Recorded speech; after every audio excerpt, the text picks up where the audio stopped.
Okay, that's your question now. Okay, thank you very much, Luna. Welcome to the meeting of the Local Review Body. I'm Councillor Annette Ireland. I'm Chair to the Local Review Body.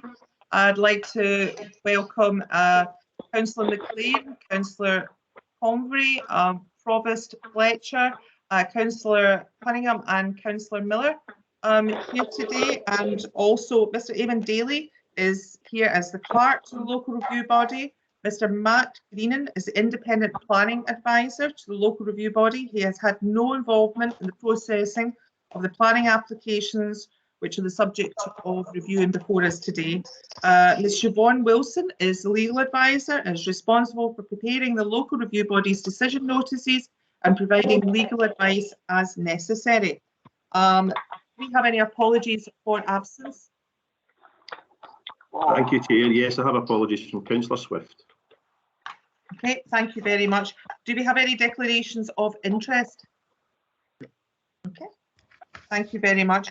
Can I move us on to the first local review, which is 202015, erection of 1.5 storey side and rear extension, and this is at 2 Briarley Drive in Giffnock. Can I pass over to yourself, Matt? Okay, thank you, Chair. Very much appreciate that. The first case with you today is review 20 Bleak 15, and it's at 2 Briarley Drive in Giffnock for the erection of a 1.5 storey side and rear extension, installation of door window at the front. There's no new information attached with this LRB case. The plans are on this case is shown on pages 3 to 59 of your papers, and plans are shown on page 49 to 59. The site comprises a 1.5 storey semi-detached property located at the junction of Briarley Drive and Maryville Place in Giffnock. Previous development at the side includes a single storey rear extension and a carport situated at the side of the property. There are several distinct aspects. The original front elevation is proposed to be extended a further 3.5 metres from the side elevation with a depth of 7 metres, and is widened a further metre and extended a further 5.2 metres to the rear elevation. Proposed is to be extended a further 3.8 metres from the existing rear elevation with adjoining semi-detached property. The existing rear extension is proposed to be incorporated within a proposed single storey element with an overall width of 14 metres. The front elevation proposal includes a hip roof incorporating an integral garage and an increased dormer window 5.4 metres in width, and will be flat roofed and set back from the roof ridge line. A further ground floor flatted roof extension is proposed to connect to the side extension and proposed to extend over the full length of the boundary. The upper storey flat roofed extension is proposed to have a width of approximately 7 metres. The proposed first floor plan will extend 4 metres from the roof plane as shown on page 50. The accommodation includes a garage, bathroom, dining area, bedroom reception, and on the lower, and 2 further bedrooms and an ensuite at the upper side.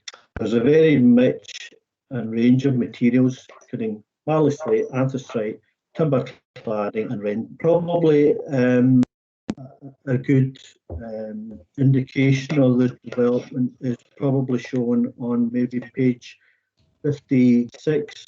Leona, which shows the existing elevation. Maybe if you could show that to the Leona, just as you're putting that up, can I just ask the members of the LRB just to mute their microphones just while Matt's speaking? Thanks. Thank you, appreciate that. So that shows the existing elevations as it stands at the moment. And then you see on page 55 of your papers, the left-hand side is the existing and the right-hand side is the proposed plan as it is.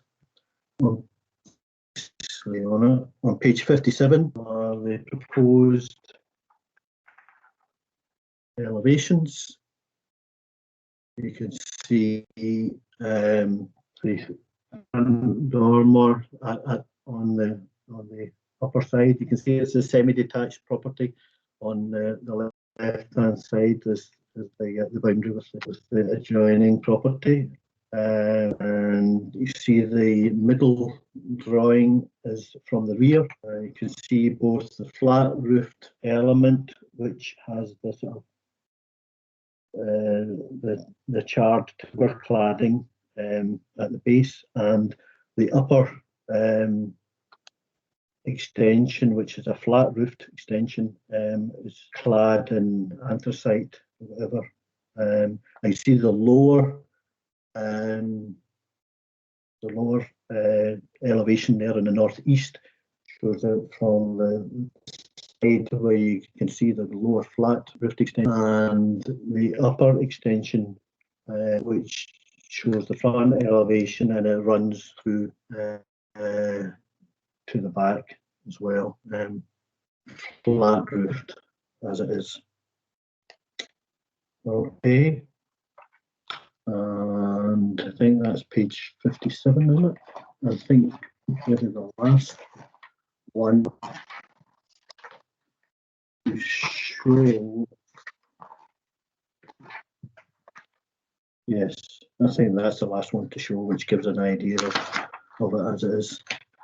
With regard to any representations, there's one representation on the neighbouring property. While it's not opposed to the development, it concerns over the rear dormer in outscale in proportion to the size of the house.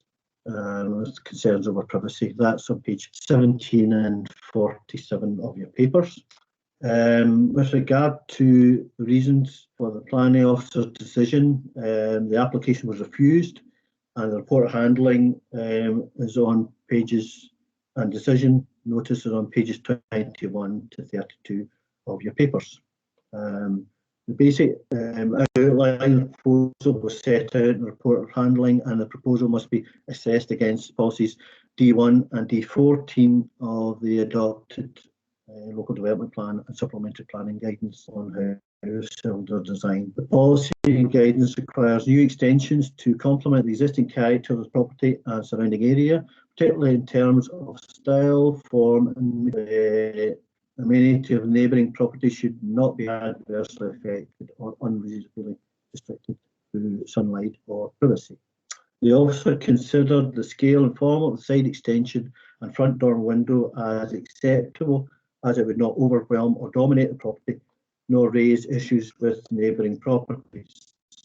In addition, it was considered that the proposed flat-roofed single-storey element at the rear is of a scale, size, and height appropriate to the existing building.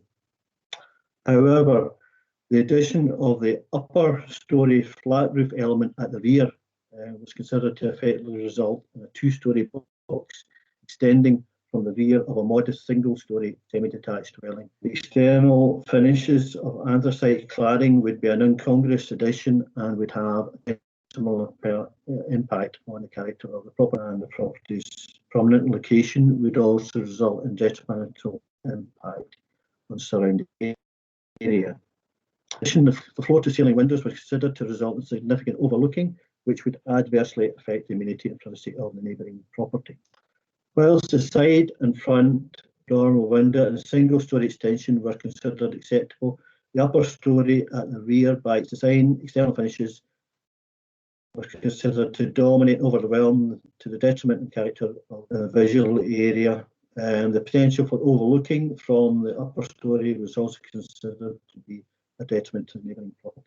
Therefore, the proposal was refused, as contrary to policies D1 and 14 of the adopted LDP and SPG on household design. As it will, due to its location, massing, design, external finishes, visually dominate and overwhelm the property to the detriment of the property and visual amenity of the area. In addition, the upper story rear would give rise to unacceptable overlooking to the privacy of the occupants neighbouring. In relation to the grounds of appeal of the applicant case was contained in the notice of review and statement of reasons. That's on page 33 and to 39 of your.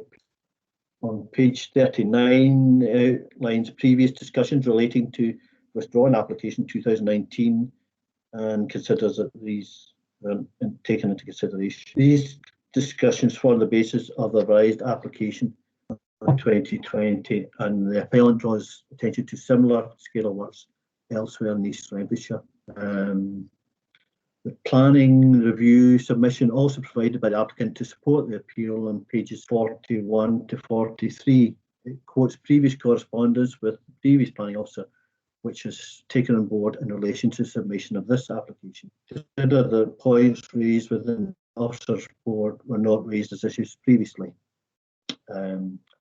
Notes the acceptance of the report and various elements of the report. The applicant considered the reasons for refusal on the first floor portion of the rear elevation with responses. Cladding can be altered. The first floor was stepped back to give a mansard dormer effect appearance.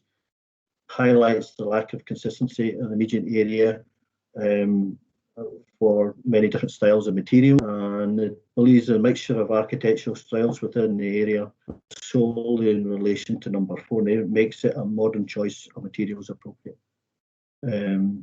Draws attention to the neighbouring property having a larger than standard sill level in the rear door, and draws attention to a range of other historical examples with a general area, and asks the LRB to reconsider its decision. I would remind members to assess the profile against the local development plan and other material considerations. I think that's been concluded. I tried to be as brief as I could there. I do try to be, so apologies if I've gone over my time. Thank you very much. Thank you very much, Matt. Before I hand over to the local review body, can I just ask if we have sufficient information before us to determine the appeal today? Thank you very much. Thank you. I'll hand over to the local review body. Councillor Convery. Thanks very much, Chair. I promise no Google Map pictures. I would just keep it was the representation for the neighbour. I mean, of all the things that they can complain about, the fact that they complained about the dormer window overlooking into their garden, I thought that was a bit strange considering their own dormer window is quite sizable and obviously looks into the neighbour's garden. But I do have to agree with the planners. I do think that the scale is very overwhelming. It is very dominating, especially when you look at the picture.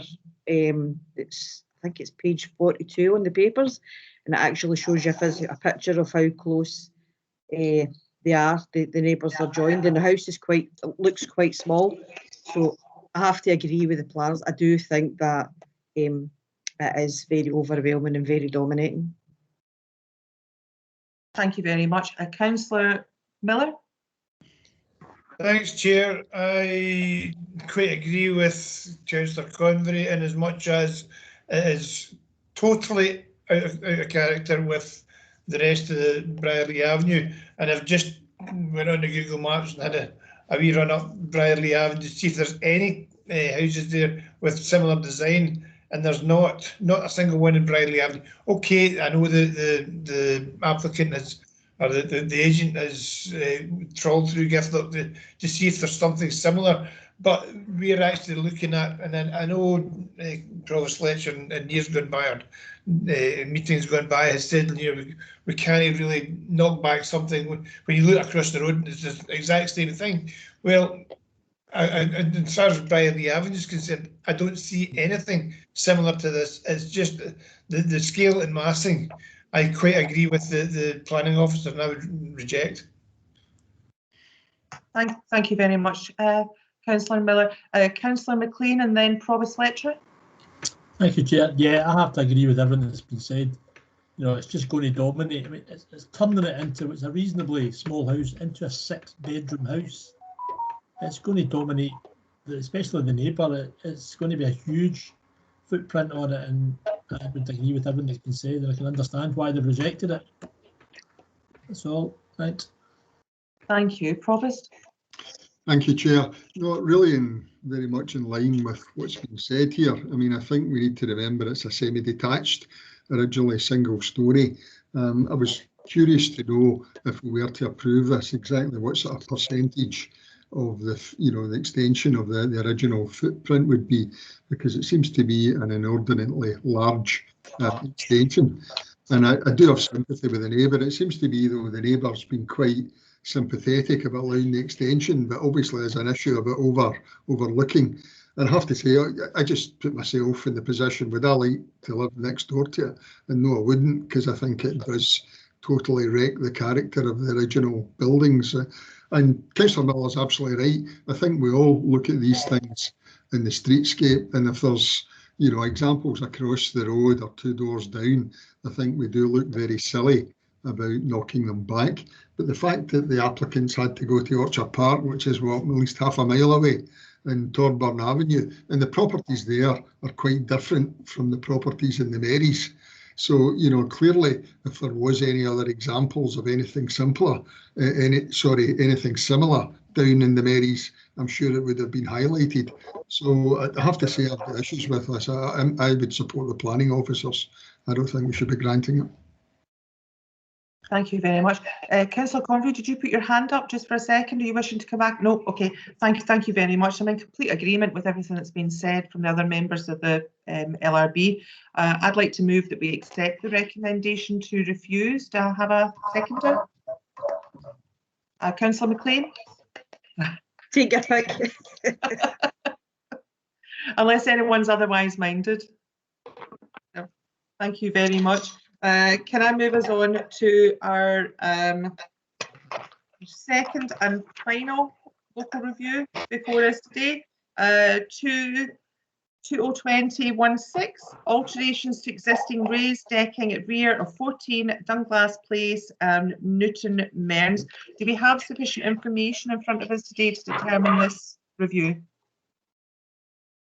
Is that Councillor Cunningham coming back in? Aye. Okay.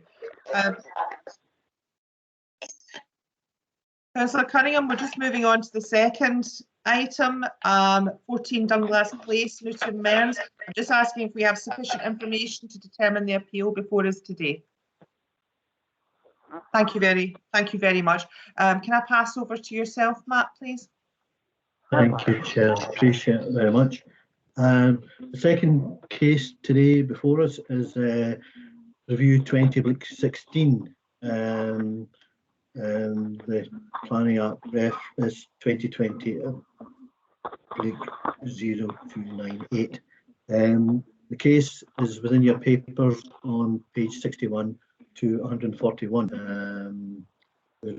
This is 14 Dunglass Place in Newton Mearns. Is for the alteration to existing raised deck area to the rear. And there's no new information that was put with the application. You can see from your papers, pages 131 to 141. The site comprises a two-storey semi-detached dwelling within an established residential area. Similar to other properties on the north side of Dunglass Place, rear garden sharply slopes up from the level area immediately next to the building, supported by sections of retaining wall.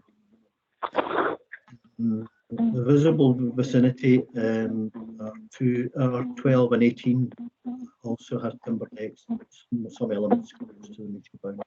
Existing raised timber deck was erected in the rear garden without planning permission, partly in place and on top of a pre-existing deck.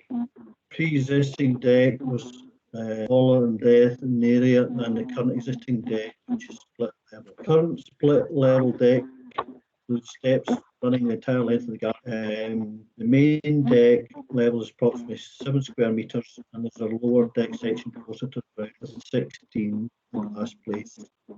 The deck is accessed via 5 steps immediately the neighbouring plot.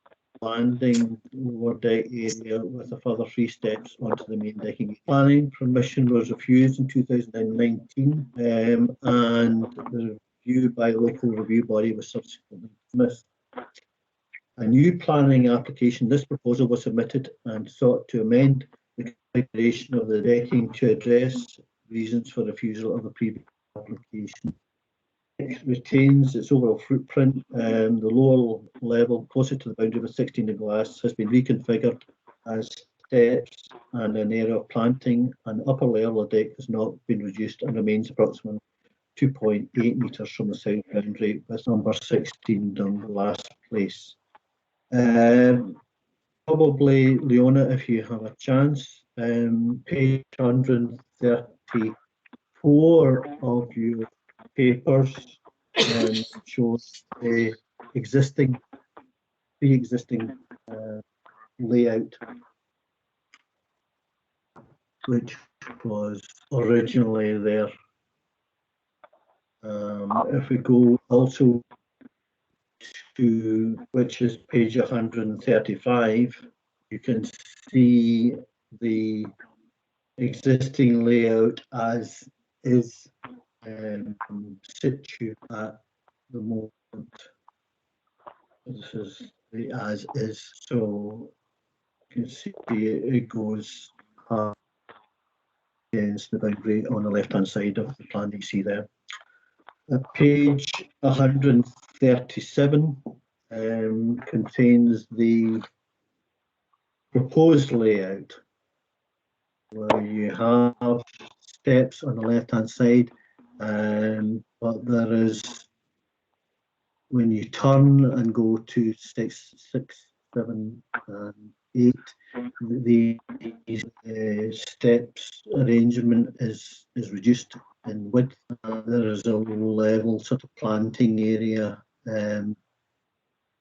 within the arrangement there as well. That's on page, you see page 139. You can see a depiction of that and the existing elevations on the left hand side and the proposed elevations. You can see slight changes with regard to a low level planting area with timber cladding on the front elevation, and handrail to be formed to a reduced height to accommodate stairs in the landing. Okie dokie, thank you very much.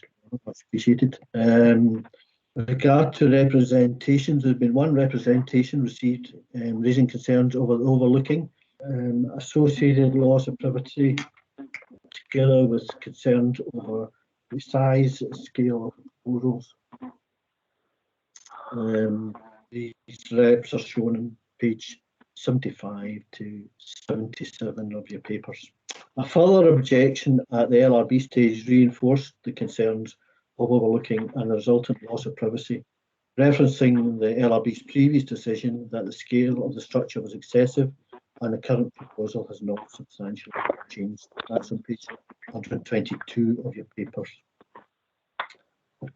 In relation to the planning officer's decision, the application was refused, and you can see the report of handling and decision notice on pages 79 to 92 of the papers.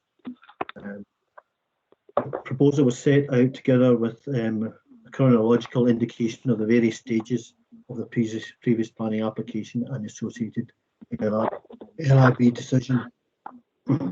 Following dismissal by the LRB of the previous proposal, the applicant was contacted on the best way to proceed and as a result, two options were put forward for perusal. Neither was agreed.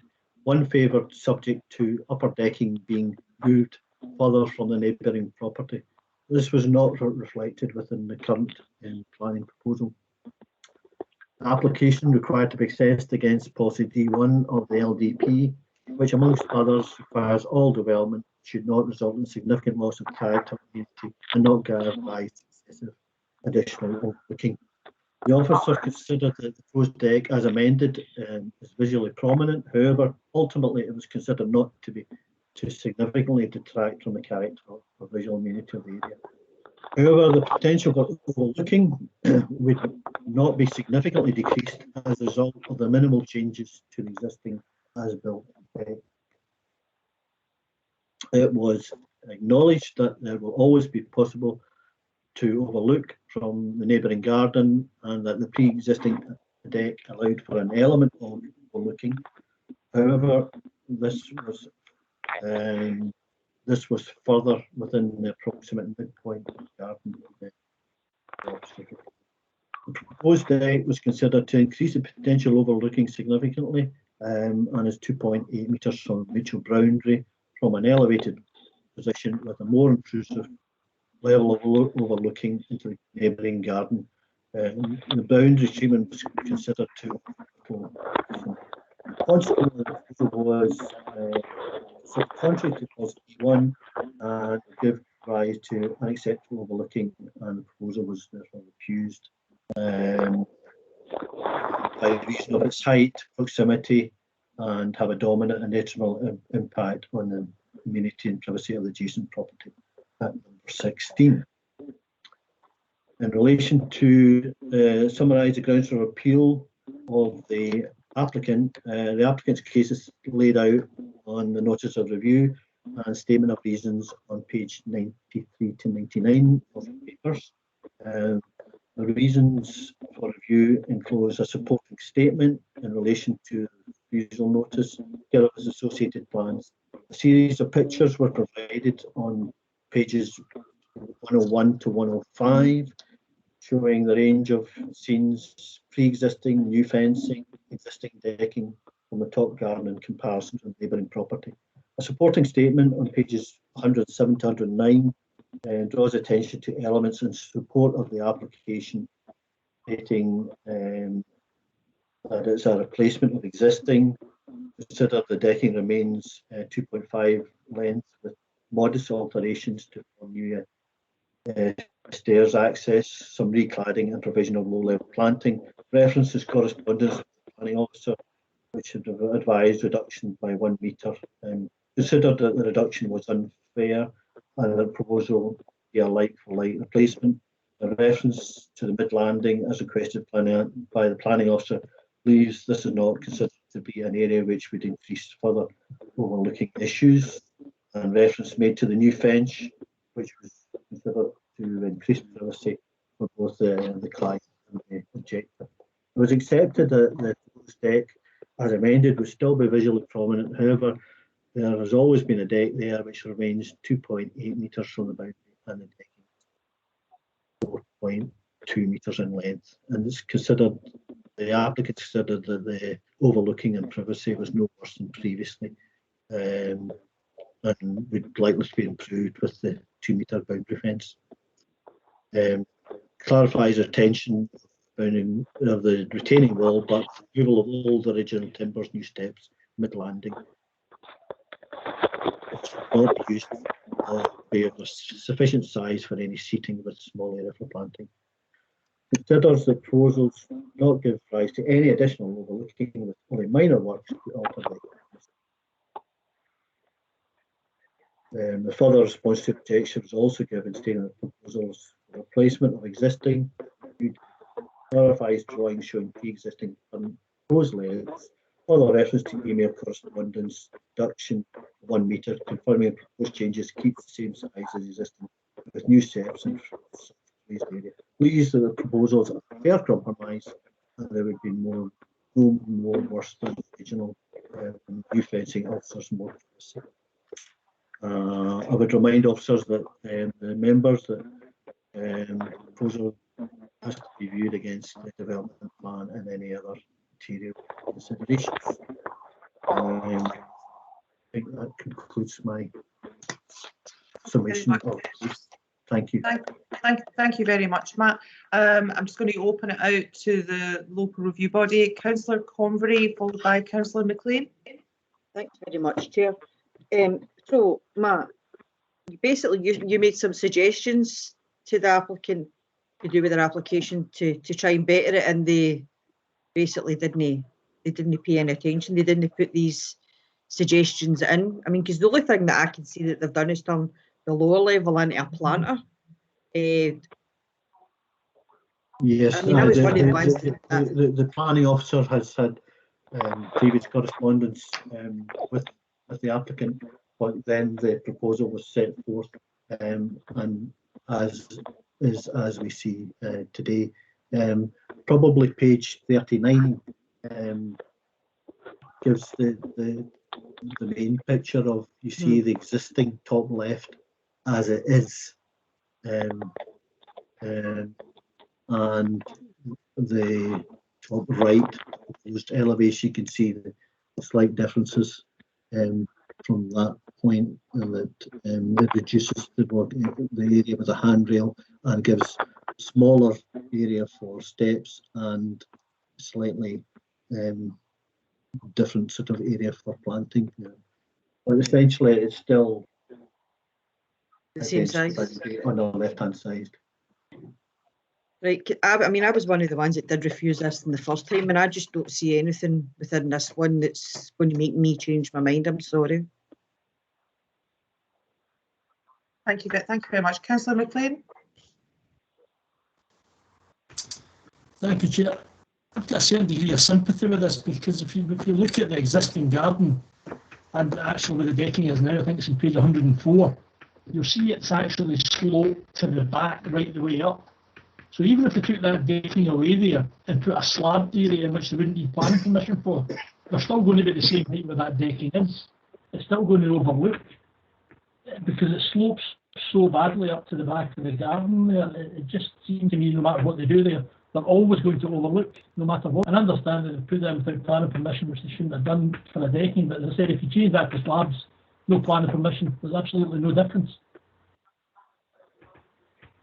Oh, thank you very much. Matt, are you wishing to come in at all? Yeah, well, it's acknowledged that it's given the consideration, the configuration of the properties in that area. There is naturally a steep slope in that area, so there will always be an element of all the parties, I would say. Thank you very much. Provost, are you wishing to come in, followed by Councillor Miller? Okay, yeah, just briefly, I'm also one of the ones that attended that, because I do remember it and viewing it, and I can't even remember what I said or which way I voted or whatever, to be quite honest. But I think certainly the consensus of the committee at the time, having gone out and having viewed it on site, was that it was intrusive, and I think certainly in balance we felt there should be changes. And it's, I have to say, disappointing that the applicants come forward with another application which doesn't seem to be materially different, or not very much different from the original one. I mean, I've got sympathy to the point, and I understand the lady who now owns the house seems to have purchased it with the decking already in place, if I understand it correctly. So whoever had the house before seems to have either put the decking in without planning permission, or bizarrely planning permission was given back in 2008. I'm assuming that it probably has been done without planning permission. Whatever, I do think, having viewed it, and given that the committee took a view that it was overlooking and should be amended, then I don't think there's really any cause with this application to change our mind from last time, because there doesn't seem to be a very significant material difference to the application that we looked at those months ago. Thank you very much. Councillor Miller, you wishing to come in? Thank you, Chair. I must admit, when I got the papers, I thought to myself, what are we getting this back for? There doesn't seem to be much different from what was there before. And I've heard the previous three speakers saying, and yeah, I have a good deal of sympathy because the way it slopes up the back, there's always going to be overlooking. But I read Catherine Robb's letter to us, and to be honest, I think the big thing about it is Barbara Grant used to say, it's better to ask for, or it's easier to ask for forgiveness as it is to ask for permission. And that seems to be the case in this case, that they've went ahead and done it. They've spoken to the planners. They're not going to agree to what the planners are saying. So, you know, if we were to accept this, every Tom, Dick and Harry could go and build something and then ask for forgiveness afterwards and retrospect to planning permission, and they would just carry on and do it.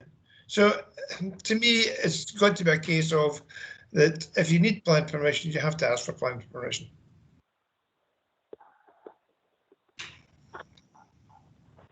You're on mute. You're in mute, Chair. Councillor McLean, you wishing to come back in? Yeah, thanks, Chair. I mean, I fully understand that, and I quite agree that they shouldn't have done it. They've been told, you know, what they've to do to try and make it past planning, and they've not done it. So I mean, I accept that and everything else. For that reason, I would probably stick with the same way the committee is. But I don't know what other answer there is because of the way the garden is shaped.